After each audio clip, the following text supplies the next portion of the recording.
Hi, I'm Billy Flynn. We're here today to take a close look at just a little bit, originally composed by Roscoe Gordon, made famous by the great Magic Sam. And the key we're going to be playing in today is G. And I figured I'll run through the first 12 bars just to give you an idea of how I'm going to be showing you how we're going to do it. And then I'll break it down into all the notes in different positions.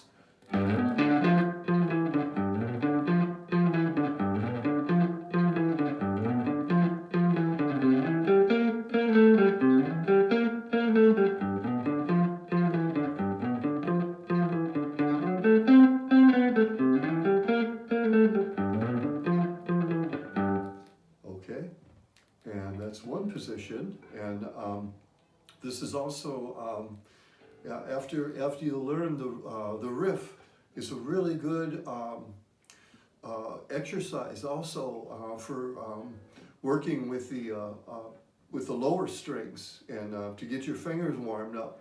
Now I first of all was playing on the E, low E, the A, and the D strings, and this time I'm also working on the same strings but a different position.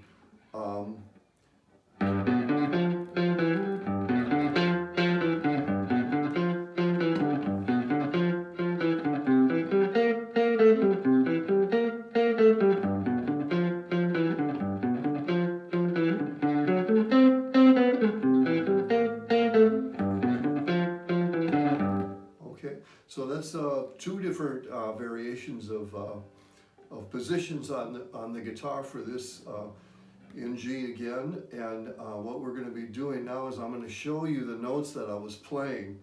And it's a G on the low E string, the 3rd fret, with your first finger. It's important to use the right fingers for this riff, because you want to, the next note that's coming up, you want to have that ready, available to you, almost like a pool player would leave himself a good shot. So that what we're going to do is G on the E string with your first finger. Now with your 3rd finger, slide it up to the 7th fret on the E string also. And then with your first finger on the A string at D, the 1st or the 5th fret. And then we're going to go 2 on the F on the 8th fret on the A string, which is the F note. So far we have now 2 on the F. It's 2 on the F on the A string, and then bring it down just one note. That would be on the 7th fret on the A string, which would be an E. And then with your first finger, play the D on the A string. So it would be like this.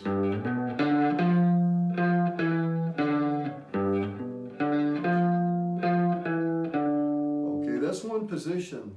The other one I was in was actually using 3 strings. That riff right there was just 2 strings, the E and the A. Now this would be the E, A, and the D. G, B, that's the 2nd fret. Now a little bit different fingering this time. The G will be fingered with your 2nd fret, 2nd finger on the 3rd fret of the E string. Right there with the 2nd finger. Now, right there, see how it's right there, ready for you? The B on the A string, 2nd fret, that's the B note, and then D with your little finger. See how my fingers are laying readily available for each note to come to the next note. So it's, and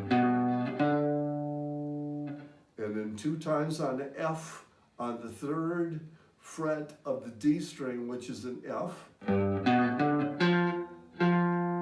we're going to go down 1 on the D string, that's an E, 2nd fret. So,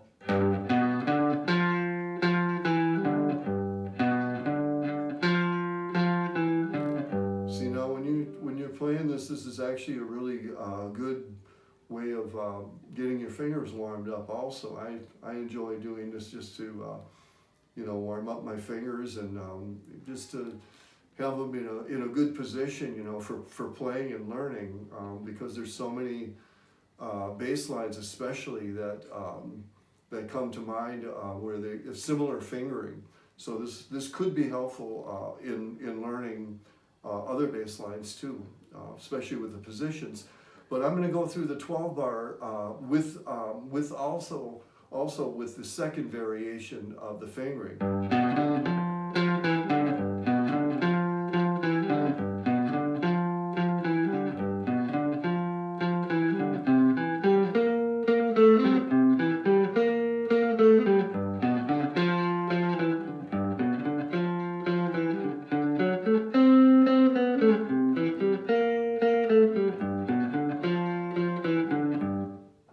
Now the other one.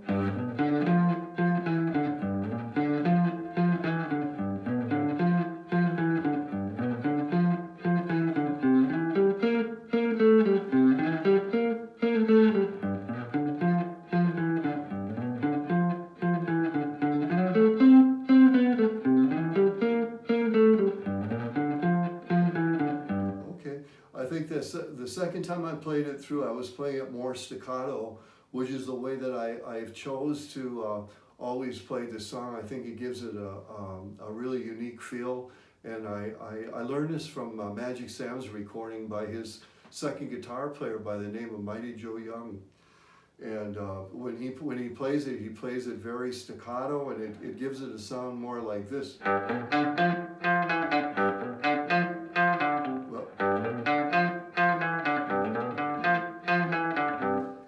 Also picking a little bit further back closer to the bridge will also give you a sharper tone.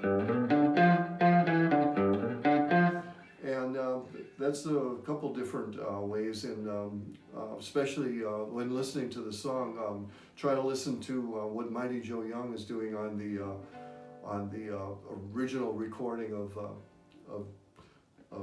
Just Want a Little Bit.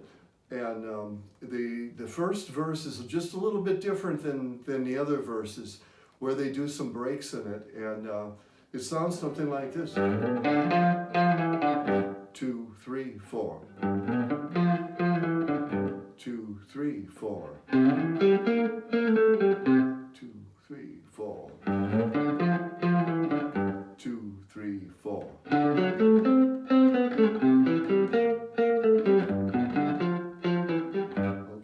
And a lot of times what I would be doing, especially if there wasn't a drummer present, I would be playing it, and I call it kind of like chinking the strings, because you're muting the strings. You're not putting any pressure, but you're coming up with a percussive sound to keep time.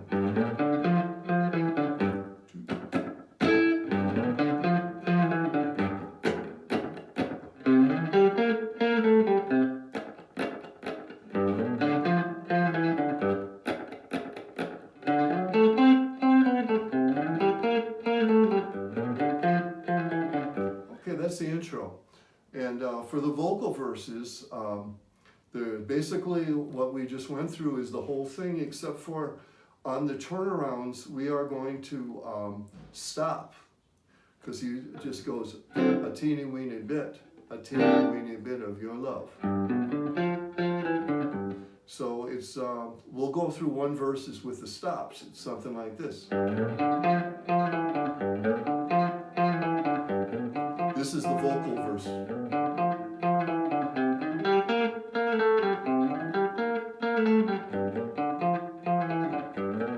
D7th.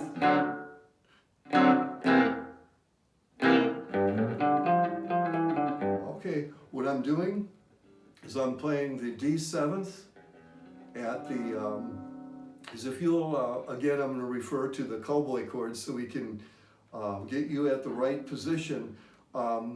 going to a cowboy C chord would be like this, but if you would put your fourth finger on the B flat on the G string, that's the 3rd fret, that's the C7th. A great chord. It is very versatile and movable also if you're muting the high, both of the E strings, the high and the low one, which is not hard because you have your finger right here and your thumb here if you choose to play that way. Both of the roots are on the B string and the A string, which are both C right here. So what we're going to do is slide that up 2 frets, so we're at D.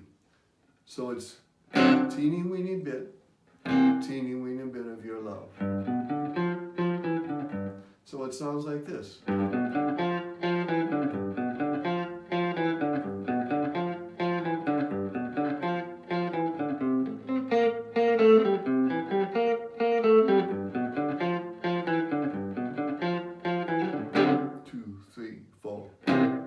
3, 4. So that at that point, that is where we would come to also showing you some chords that might work with this. Even though there really isn't any chords on a recording, sometimes it's nice to fill it out, especially if you have a bass player and another guitar player that are playing the same riff. It doesn't make sense to have 3 people. And I can show you what I have chose to do, and I thought it fit kind of nice, and it's actually something that I picked up from Freddie King. And in my other lesson for Stormy Monday, we did learn the Stormy Monday chord. And so what I'm doing with this chord is I'm just using the lower strings of it and sliding.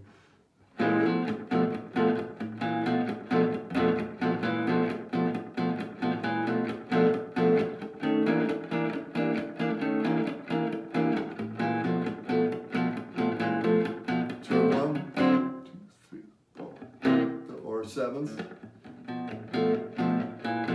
And how I'm playing that chord is just so we can go over that real quickly again, is the first finger on the 2nd fret of the A string, which is a B, and our next note would be the 3rd finger on the 3rd fret, which is an F, and the next note would be an A, which is the 2nd fret of the G string. And the last note, actually don't really have to sound it out, but it's good to keep it in this position, is a D on the B string, which is the 3rd fret. Those are the notes that are there. And what I'm doing is I'm just hitting the,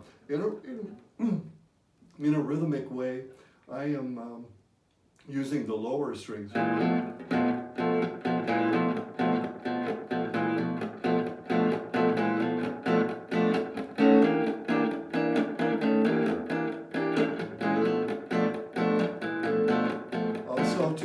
This could be interpreted as a real funky song, so a 9th chord could also work at this point.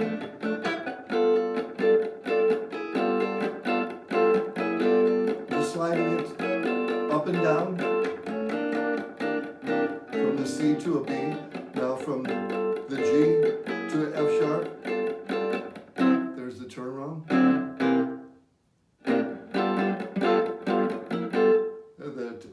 I'll review that chord, a very nice chord, especially for like a James Brown type of funky chord, but that's a G on the 10th fret, or excuse me, 12th fret, and this is also, after that would be a B on the D string, and an F on the G string, and A on the B string. So they basically have 3 notes barred with your 3rd finger. That's over these 3 right here, which is a D, A, and F. They're right here. All we need to do is to make sure that this next note you're going to put in here, which is the B, the third note of the scale of a G, and then put the G on the bottom. It's almost like you're putting the whole chord together. Just gives you a variation of some different things to do when playing this song. So I will, if you'd like to play along with me, I'm going to do it in the second position from the beginning, doing the intro, one vocal verse, and one of the last verses also. So it sounds like this. 1, 2, 3, 4. 2,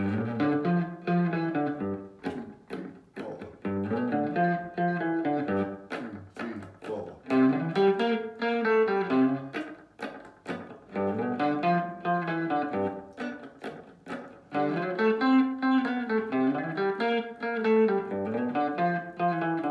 2, 3, 4. Keep playing the riff now, with no breaks.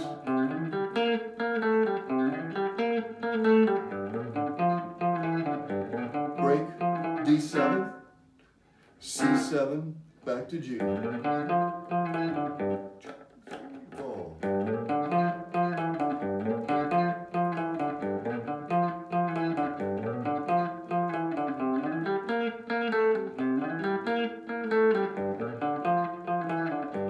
Last verse.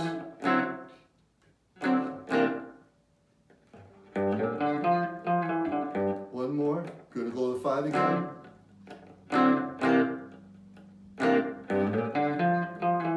One more 5. Here's the ending. It's kind of tricky at the end. You just basically stop. This is a song by Roscoe Gordon called Just a Little Bit, also made popular by Magic Sam.